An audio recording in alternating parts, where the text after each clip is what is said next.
વડા એવી વાનગી છે કે જે બધાને ભાવતી હોય, પરંતુ જ્યારે આપણને ઉનાળાની ગરમી હોય અને વડા ખાવાની ઈચ્છા થાય તો આપણને મનમાં એવું થશે કે જો બાજરીના લોટના વડા બનાવીને ખાઈશું તો ગરમ પડશે. પણ હું આજે તમને ઉનાળાની ગરમીમાં પણ ગરમ ન પડે એવા વડા બનાવવાની રીત શીખવાડીશ. તો ચાલો આપણે બનાવીએ સરસ મજાના વડા. વડા બનાવવા માટે આપણે જુવારનો લોટ લઈશું. આ લોટને આપણે ચાળણી વડે ચાળી લઈશું. હંમેશા કોઈ પણ વાનગી બનાવતા હોય તો લોટને તો ચાળીને જ લેવો જોઈએ. અને આ લોટ રોટલી જેવો ઝીણો જ લેવાનો છે. 3 વાડકી જેટલો જુવારનો લોટ લઈશું, 1 વાડકી બાજરીનો લોટ લઈશું અને વડાને સરસ બાઇન્ડિંગ આવે એ માટે અડધી વાડકી જેટલો ઘઉંનો લોટ લઈશું. આપણે એકલા જુવારના લોટના પણ વડા બનાવી શકીએ છીએ, પરંતુ જો આપણને બાજરીના લોટનો ટેસ્ટ પસંદ હોય તો થોડો આ રીતે 1 વાડકી ઉમેરી શકીએ છીએ.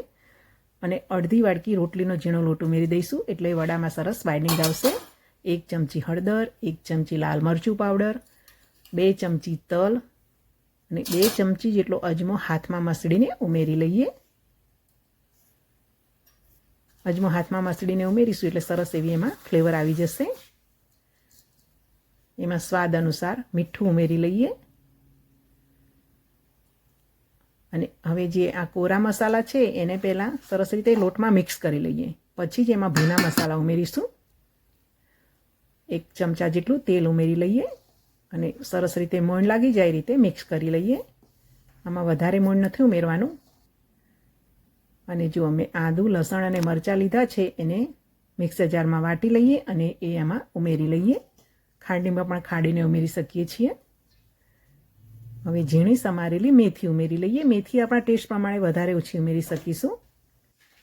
હવે મેથીને લોટમાં સરસ રીતે મિક્સ કરી લઈએ. મેથીને મેં ધોઈને કોરી કરીને ઝીણી સમારી લીધી છે. એમાં 1 મોટો ચમચો દહીં ઉમેરી લઈએ અને દહીંને પણ બધા જ લોટમાં ભળી જાય રીતે મિક્સ કરી લઈએ. હવે એમાં થોડું થોડું પાણી ઉમેરીને લોટ બાંધવાનો છે. આ લોટ આપણે રોટલી જેવો જ સોફ્ટ બાંધવાનો છે, વધારે કઠણ નથી બાંધવાનો અને સરસ મસળીને બાંધવાનો છે. તો જો સરસ લોટ બંધાઈ ગયો છે. હવે આ લોટને આપણે વધારે રેસ્ટ નથી આપવાનો, ફક્ત એને 5 મિનિટ માટે જ રેસ્ટ આપીશું. વધારે રેસ્ટ આપીએ તો લોટ નરમ બની જશે. હવે તેલને પણ ગરમ થવા માટે મૂકી દઈએ. 5 મિનિટ થઈ ગઈ છે. તો હવે આપણે 8 થી 10 વડા થાય એટલો લોટ લેવાનો છે અને આ લોટને થાળીમાં મૂકી દઈશું અને હાથની હથેળી વડે એને સરસ મસળી લઈશું. આ રીતે થાળીમાં લઈશું એટલે મસળતા સરસ ફાવશે. આ રીતે લોટ મસળીને વડા બનાવીશું એટલે વડા સરસ ફૂલેલા અને સોફ્ટ બનશે. હવે આપણે નાના મોટા જેવા વડા બનાવવા હોય એ પ્રમાણે લુઓ લઈશું. તો અહીંયા વધારે નાના પણ નહીં અને વધારે મોટા પણ નહીં, એવા મીડિયમ સાઇઝના વડા બનાવીશ. હવે એને હાથની હથેળી વડે આ રીતે થાપી લેવાના છે અને હજુ એને વધારે પાતળા બનાવવા માટે આ રીતે હાથની આંગળીઓ વડે થોડું થાપી લઈશું. તો જો સરસ એવા વડા બનીને તૈયાર થશે. આ જ રીતે આપણે બધા જ વડાને થાપી લઈએ. વડા વધારે જાડા પણ નહીં બનાવીએ અને વધારે પાતળા પણ નહીં બનાવીએ. વધારે પાતળા બનાવીશું તો વડા ક્રિસ્પી બની જશે. એટલે આ રીતે 8-10 વડા થાય એટલો જ લોટ આપણે અલગથી મસળી લીધો છે. તો એના વડા બનાવી લીધા છે અને હવે એ વડાને તળી લઈએ. પછી બીજા 8 થી 10 વડા બનાવીશું.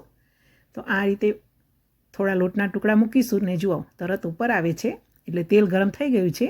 તો ગેસની ફ્લેમ મીડિયમથી થોડી ફાસ્ટ રાખીશું અને ગરમ તેલમાં વડાને તળવા માટે મૂકી દઈશું. હવે વડા તળવા માટે મૂકીએ ત્યારે તેલમાં વધારે વડા નહીં મૂકવાના, કેમ કે જો વધારે વડા તેલમાં તળવા માટે મૂકીશું તો તેલ ઠંડુ પડી જશે અને વડા સરસ રીતે ફ્રાય નહીં થાય. 2 કે 3 વડા જ તળવા માટે મૂકીશું અને એની જાતે ઉપર આવે પછી જ એને ફેરવવાના છે. જો હવે આ રીતે ઝારા વડે થોડું થોડું પ્રેસ કરીશું એટલે વડા સરસ ફૂલશે. વધારે પ્રેસ નથી કરવાનું, નહીં તો તેલના છાંટા બહાર ઉડી શકે છે. હવે એને ઉલટાવી લઈએ.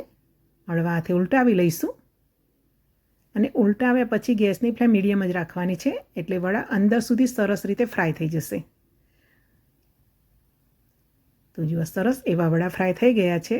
બન્યા છે ને એકદમ સરસ ફૂલેલા અને પોચા. તો આ જ રીતે આપણે બીજા વડા પણ તળી લઈએ. હવે આ ગરમ ગરમ વડાને આપણે સર્વ કરી લઈએ. આ રીતે જેમ જેમ વડા થશે એમ ગરમ ગરમ જ આપણે સર્વ કરી લઈશું. વડાની સાથે લીલા મરચાં સર્વ કરી શકાય છે અને સાથે સરસ એવી ઠંડી છાશ સર્વ કરી લઈશું. અથાણું પસંદ હોય તો અથાણું પણ સર્વ કરી શકાય છે. અને ચા સાથે તો વડા ખાવાની મજા જ પડી જાય. ચા સાથે તો ઠંડા વડા હોય તો પણ ખાવાની મજા પડી જાય છે. મિત્રો, આશા રાખું છું કે તમને આ વડા બનાવવાની રેસીપી ગમી હશે. વિડીયોને લાઇક કરશો, ચેનલને સબસ્ક્રાઈબ ના કરી હોય તો સબસ્ક્રાઈબ પણ કરી દેશો.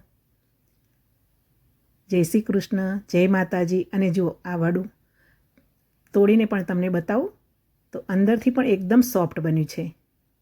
તો આવા વડા બને તો ખાવાની તો મજા જ પડી જાય. તો ચાલો ગરમ ગરમ વડા ખાવાની મજા માણીએ.